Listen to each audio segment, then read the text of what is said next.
Hey guys, it's your humble host, or Kayla if you prefer. So if I'm talking a little bit more slow in this video, it's because it still kind of hurts.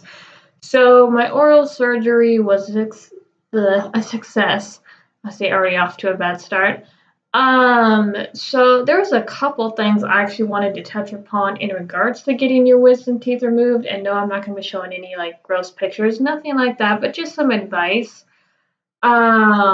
Simply because each dentist office or orthodontist is different from the next. Each experience is different from the next. Like before I went and actually had the surgery done this past Friday, I had done a lot of reading, even watched some YouTube videos and how people were coming home like crying and red and in like this weird type of head wrap.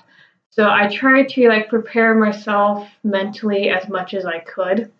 And it turns out my experience is nothing like the experiences I found online. So to start off, if you ever do get recommended to have your wisdoms pulled, whether it be all four, top two, top bottom, whatever, shop around. That is like one of the biggest things I can tell you because the first place I got referred to was between 2,500 to 2,600, and they wanted all the money like up front on the exact same day as the appointment, which is a pinch in anyone's wallet, no matter how much money you have lying around. That's a lot of money to spend on one appointment and have it all up front. So, like I said, to shop around, I actually found a place that ended up being $1,000 cheaper, and I didn't have to pay for it all up front. I think it was like a little over $1,000, so that was nice. Again, shop around.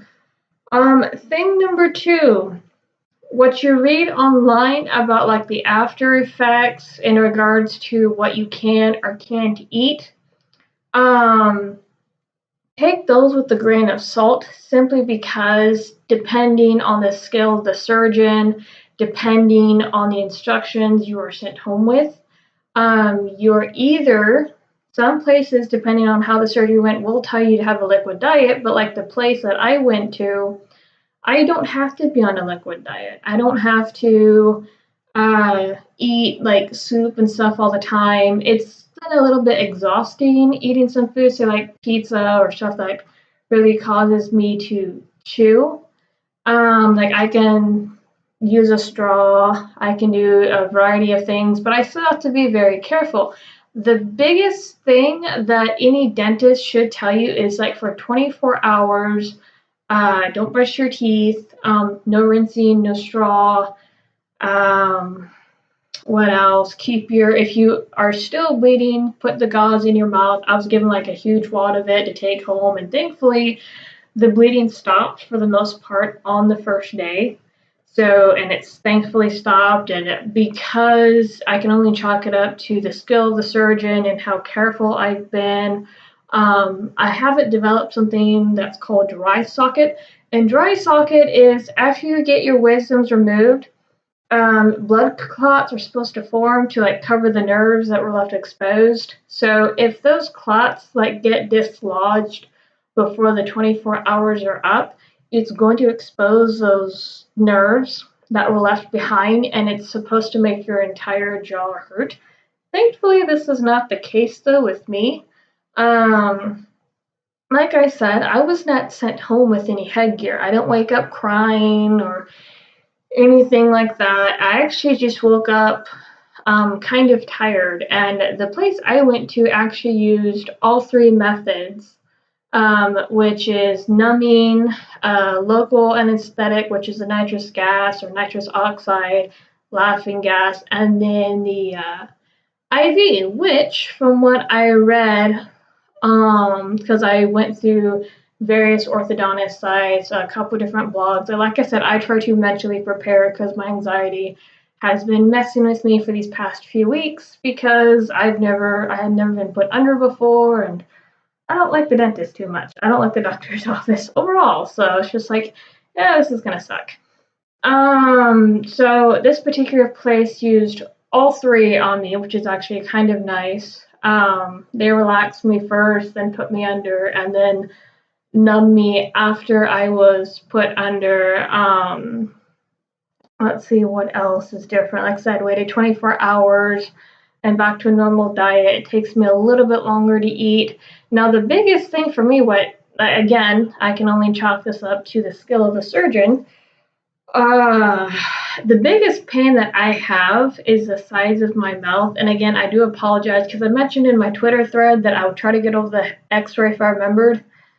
I forgot. I was so tired and so out of it that I forgot to ask for it. But pretty much, they had a cut into the sides of my face, because my jaw was like so compact where the inner part of the jawbone, the sides of it, like this far, if you can like see it that far from both my top and my bottom wisdom teeth. So they had to first remove bone to get to both sets. So it's felt like this entire time that I've chomped down on the inner sides of my cheeks. So I was given hydrocodone acetylene, I believe that's how you pronounce it, which thankfully I've only had to use on the first day. I took like 2 out of like a thing of, I don't know, 10 to 12 pills or however many they put in there.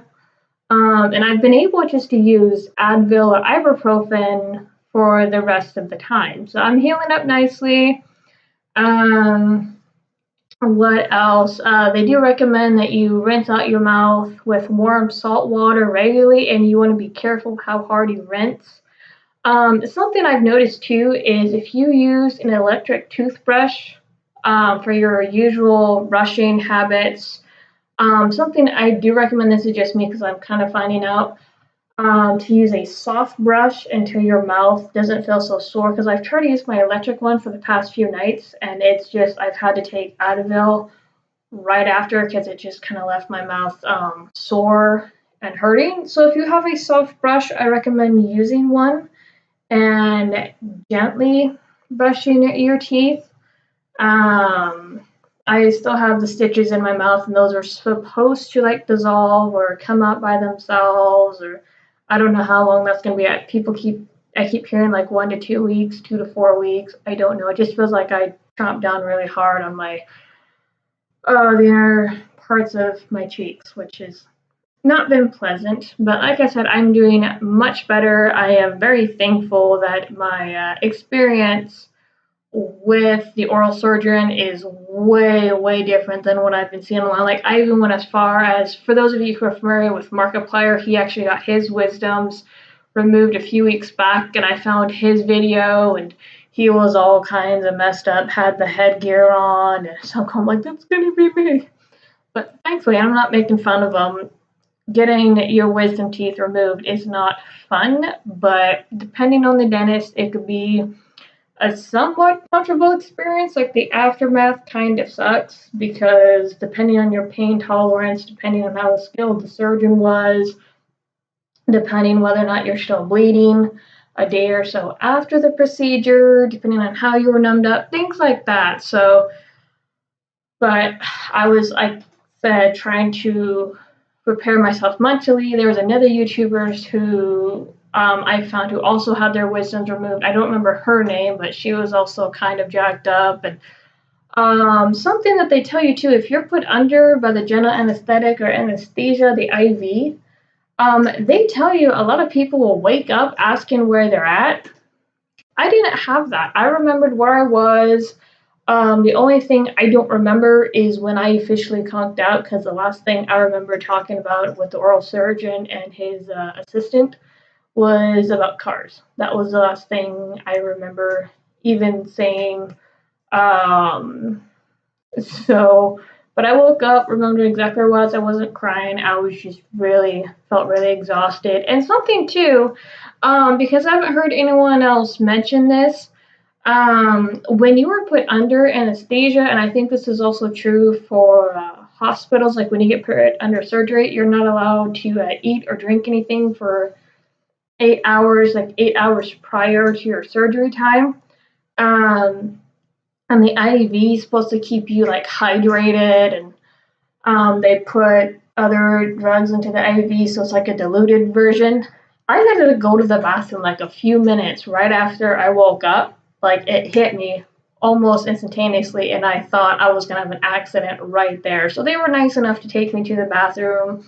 Um, they had to keep the IV attached. I'm not really sure why. I think they were still working the whatever drug they put in to wake me up, because like with the IV, it's like a diluted solution, and he put in two things to put me to sleep, I think, and then they put in something else to wake me up. I'm not entirely sure because I was kind of out of it, and I woke up with the IV still attached, and they had to bring it with me when I went to the bathroom. So I know for this place too, they put on that a little thumb thing.